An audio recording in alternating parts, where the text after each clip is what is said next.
Good morning. Today on Spotlight, the full steam ahead effort to grow Michigan's population quickly. It's a goal of Governor Gretchen Whitmer, and it's being addressed on several different fronts, including appointing Michigan and the nation's first chief growth officer, Hillary Doe. She's here to discuss her new job and her plan for getting it done. And later on our Sunday morning program, a conversation with Sherry Gay Dagnogo, a former state representative, a Detroit school board member, and the plaintiff's spokesperson in the federal case, AG versus Benson, against Michigan's redistricting maps. It's Sunday, November the 19th. I'm Chuck Stokes, and this is Spotlight.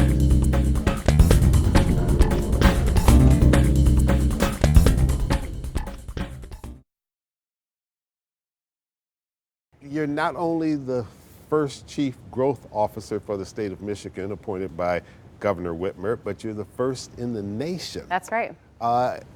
If you had to describe your job in 20 seconds to explain to somebody what that is, what would you say? Yeah, well, the task at hand is to really grow Michigan's population, boost our economy, and tell our story to folks across our state and across the country. And that's because Michigan is one of about 34% of states that have been seeing population declines. Many, many more have seen stagnation. So we're not alone in this challenge that our communities are facing, but we are the first to step up to solve it. And so that's my task. So the big question is, Hillary Doe, how are you going to do in a quick period of time, because you're on a tight rope here from the governor, how are you going to do what so many other governors before her have not been able to do? Yeah, well, I mean, our first act when we, said yes to taking on this big challenge was a recognition that we needed Michiganders' voices in the mix.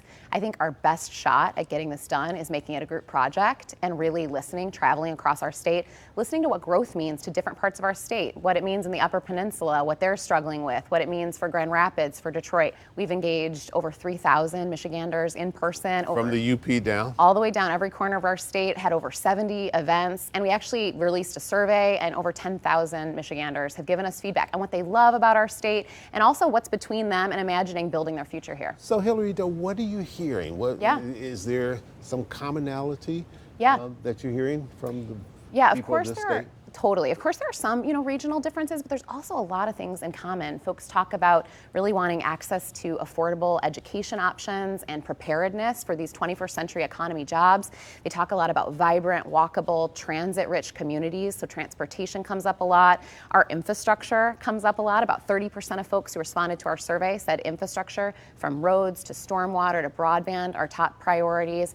And we also hear a lot about childcare and housing. So those are some of the key themes from really across the state. What do you see as the difference between what you're trying to do now and say what Governor Granholm tried to do with her Cool Cities program? And she was just as excited about growing this population as Governor Whitmer is today. Yeah, I hope it really does start from the broad consensus that we have across the state that this is the challenge to solve. One person can't do this. One person can't get it done. Chief growth officer can't make this happen. Absolutely not. This is a group project and has been from day one. I always say, it's a little cheesy, but I always say impossible things are just hard things you have to do with lots of people.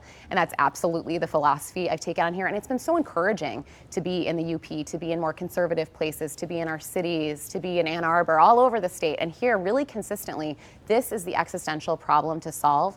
Of the folks that leave our state, they tend to leave for personal reasons or job-related reasons. And those leaving for job-related reasons, about 45% are 18 to 24. So it's our younger folks who we really want to make sure we have a value prop that, our state can offer that works for them, so they stay here in our state and build a great future here.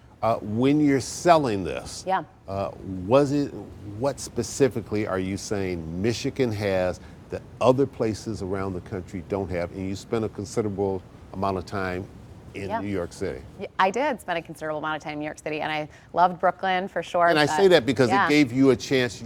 People won't say, okay, your vision is reduced to the length of your nose. You got a chance to live and see someplace else and be able to look back at Michigan. Yeah, I grew up in Monroe County. I went to University of Michigan. I lived in Brooklyn, D.C., Chicago, L.A. I've been all over, but I wanted to be back here. So what is it we have that's better than those places? I'll tell you. Well, for me, I could speak personally about this. this, but what I'm hearing across the state, folks talk about our natural beauty, and it's nothing to, to sniff at. We have 80% of North America's fresh water, the longest coastline. Our natural beauty comes up in every poll that we do as a top thing that people really want. And where people live, place is paramount now for talent. So that really matters.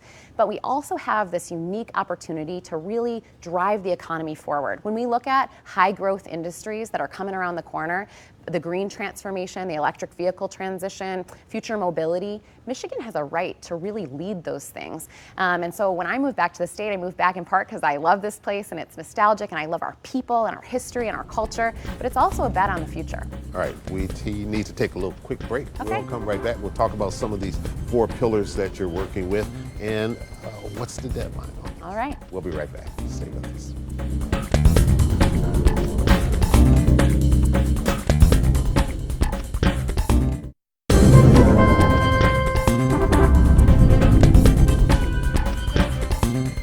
Talking to Hillary Doe. She is the Chief Growth Officer for the state of Michigan, the new Chief Growth Officer. She also wears the hat as Executive Director of the Growing Michigan Together Council. So you're a busy lady.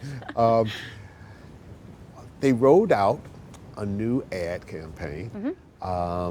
Same people who did Pure Michigan. What's been reaction to that? Yeah, You Can in Michigan campaign is what you're referring to. It's a swing at talking to talent, especially tech talent across the country, because we have a lot of those roles here in Michigan that we need to fill. And so far, so good. I mean, we're in early stages. The key to marketing is iteration and continuing to, make little changes that make those ads more and more effective. But as I understand it, there have been over 1,000 signups so far, folks interested in roles here in Michigan as a result of that campaign so far, and it's only just gotten started. So really encouraging results so far. When do you have to turn these recommendations in? The Growing Michigan Together Council has been meeting.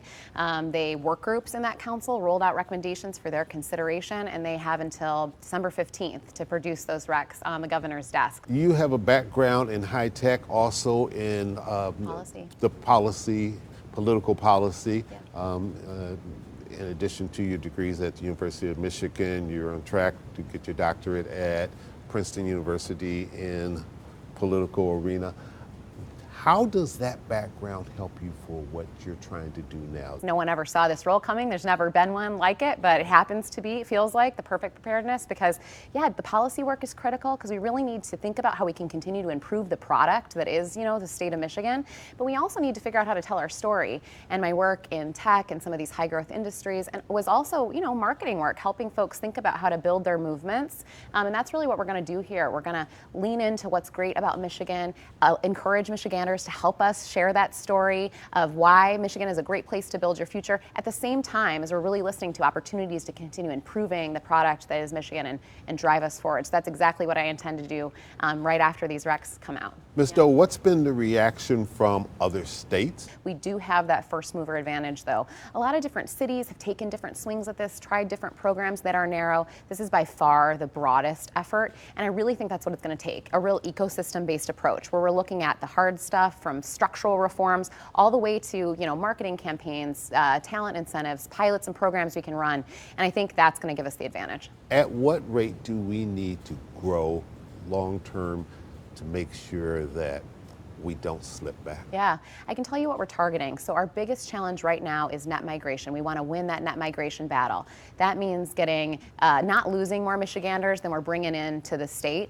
So that's our first goal, what we're targeting really closely. And what we need to pay attention to there is domestic migration. So we need, especially for our young folks, a real value prop to keep them here and to encourage folks across the country to think of Michigan when they're looking for a place to call home. But long term, we're talking a top 10 state for growth. That's what I'm targeting. We want to get there before 2050. Your husband also has a role in state government. Sure. In terms of, interviewed him recently. He's worried about, or not worried, he's overseen infrastructure Sure. in the state. The two very much tie together, don't they? Sure. You can imagine what it's like to live in our house, right? As I'm traveling the state, hearing a lot. I'm getting the impression it's pretty competitive.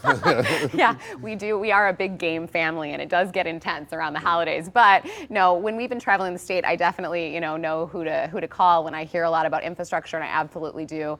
I'll just say that not just him, but folks across state government are taking this so seriously. Not just because we have, a big challenge to solve, but honestly, being able to travel the state and talk to folks about this issue has been the joy of my career. It is so emotional and so personal for so many communities. In some communities, it's about quality of life. It's about maintaining, your public school systems, having folks to drive your ambulances. And in other cities, it's about opportunity, that we have the chance for big growth and we need to attract folks here to help us, move it forward. But no matter where you go, it's a tie that binds, that folks want us to take action here, want us to take this on, and everybody's lining up to take it really seriously. Last question in 30 seconds that we have left. Tell us about this tattoo that I've been hearing about. that is an example of your passion for this thing. It is. I always tell people this was long before the job. I got this when I was still living in Brooklyn and I was missing home, and I always said, I need a little bit of that Michigan spirit up my sleeve. So I literally have a little bit of Michigan up my sleeve now. Both peninsulas on my left arm. Should I show the camera? You go right ahead. Here, I'll pull it up. You guys can all see it. Hopefully, maybe we'll see other Michiganders across our state choosing to show their pride, not just in tattoos, but sharing the good news that Michigan's a great place to be. And you told me off camera someone who wasn't from Michigan looked at it and thought it was a shark? Even more reason for us to tell our story. We got some campaigning to do and some promotion to do. Yeah. Hillary Doe, it's been a pleasure talking with you. Best of luck on this, and would you stay in touch with us? Absolutely. Especially once those recommendations roll out, we'd love to get you back. Can't wait to share what we're up to. Thank you so much. All right, sounds pleasure. And I'm Chuck Stokes. We'll be back next week with more newsmakers in the spotlight. We hope you have a great week.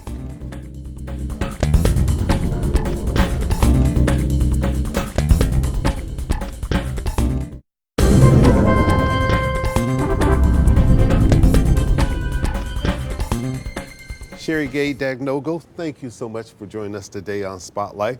You doing okay? Ready for the holiday? I'm wonderful, and thank you, Chuck. I truly appreciate you having me on. It gives me another reason to celebrate Thanksgiving, so thank you. All right, I like that. Very good. Let's go back. 2018, November, the voters of this great state said that they wanted redistricting done a different way. They set up the Michigan Citizens Redistricting Commission. They got what they wanted. They went through that long process. We've had them on the show numerous times. They got through all of that. What they put together, those maps, got adopted by the State House and the State Senate. Everybody thought, okay, everything is said and done, but not so fast. You have now challenged the process, a group of Detroiters. The case has been heard. It's now in the hands of the courts. What do you think the chances are you will win this, or is this an uphill battle, throwing a dart out in the wonderland? So, Chuck, you're absolutely right. And first of all, I applaud the people of Michigan for always using the process that gives the people the voice, the referendum process. Understanding that wherever you stand on the side of knowing who politicians are, the goal, I believe, was a good goal to try and take the politics out of the process. But in doing so, we had 13 novices that were tasked with trying to develop statewide maps that would be compliant, that would fit within the scope of addressing the needs of all communities. And that wasn't easy. And so everybody that served on that commission, I applaud them for wanting to step up and be a part of the democratic process. But here's what we have in this process. 13 commissioners being guided by what was supposed to be 3 experts. And unfortunately, they were misguided. And what you are charging in your case is that this has either diminished or eliminated the power of African Americans and their representation, and it violates both the Voting Rights Act, I think Section 2 of that, as well as the U.S. Constitution. Absolutely, in the 14th Amendment for the Equal Protection Laws. But after 1965, addressing the issues that were impacting our community, that was put in place to ensure that the Black vote wasn't diluted, that people in African Americans in urban centers, who obviously are very densely populated in areas and most times are Democrats, would have an opportunity to select a candidate of their choice. Because as a former legislator serving 6 years, being elected 3 times, I understand that my election in the urban community was during the primary. And so selecting the right data to look at voting patterns, congruence, to look at how the patterns of the African Americans vote in those communities, and being able to look at that data and then determine if there was a need to put a Black voting age population at a certain level to ensure that the African American community would not be diluted. And so we see in districts similar to Senate District 8, former Senator Marshall Bullock, which 75% of that district is in Oakland County, about 25% of that district is in the city of Detroit. And then you look at the voting differential that exists between Oakland County, 3-1 almost, with the voting turnout in Detroit. And so there was no way for any Detroit candidate, no matter who they were, to be able to compete with a district whose boundaries was 75% in Oakland County, only 25% in the city of Detroit, and then the voting differential. And so that's why those equal protections have to be in place to ensure that the district was more balanced, and then it would have been a competitive race. Okay, we need to take a quick little break. We'll come right back. We'll pick up on this, and I'll have you address how some people say this plan has actually benefited Democrats more than it has benefited Republicans, and that in turn should have helped African Americans. We'll be right back. Stay with us.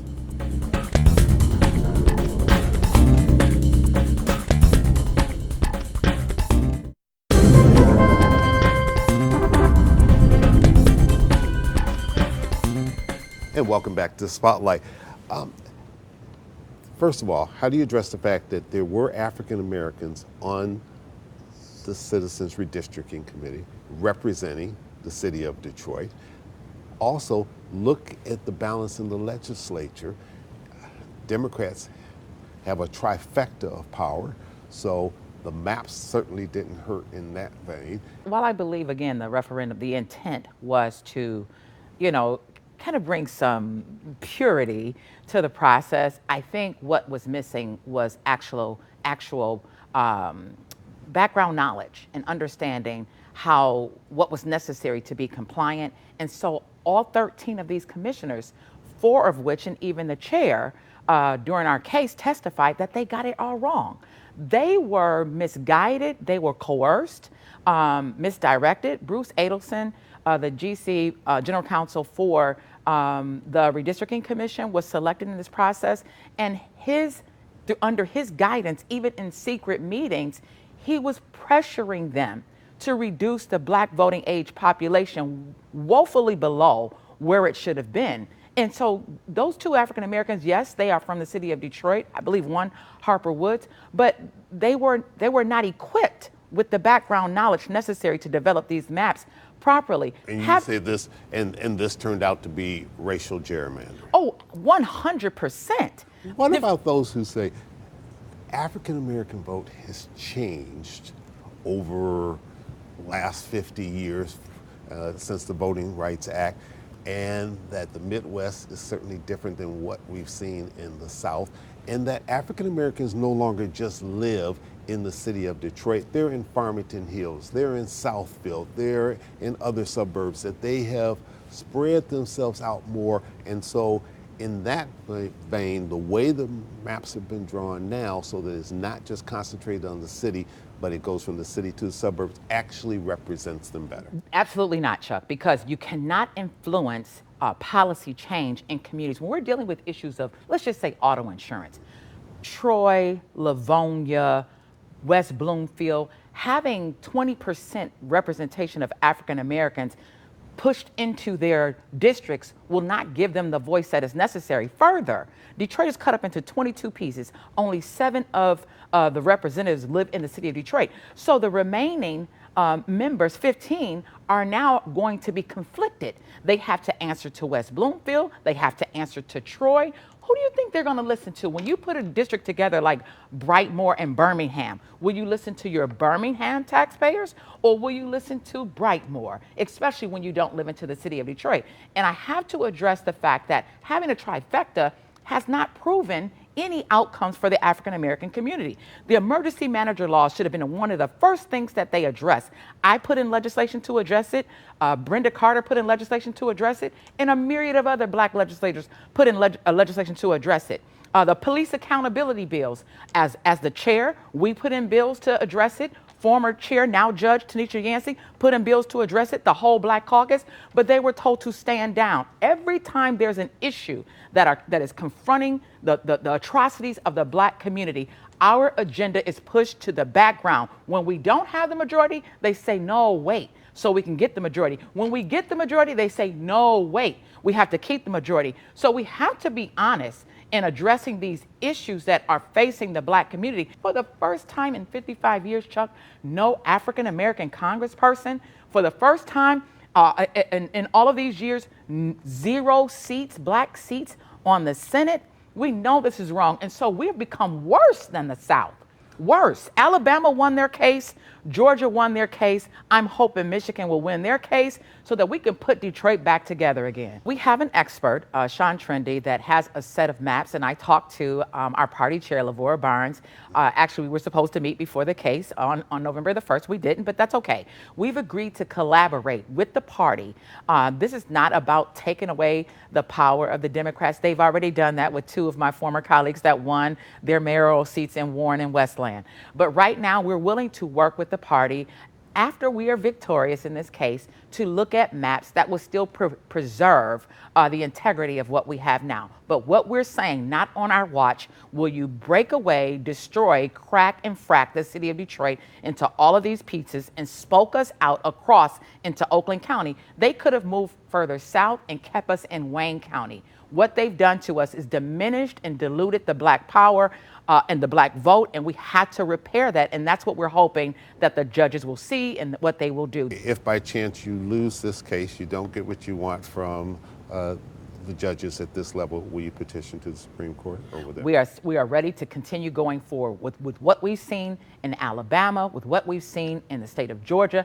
There is no way reasonably possible that we won't get the same remedy, and that's what we're looking for. And you expect a decision roughly? I know you. I said we're bumping up to the holiday, but I would say late December, January. Sherry Gay Dagnagle, thank you so much for joining us this day on Spotlight, and we'll keep track of it. Thank you. I appreciate you, Chuck. All right. And we'll be back with more guests.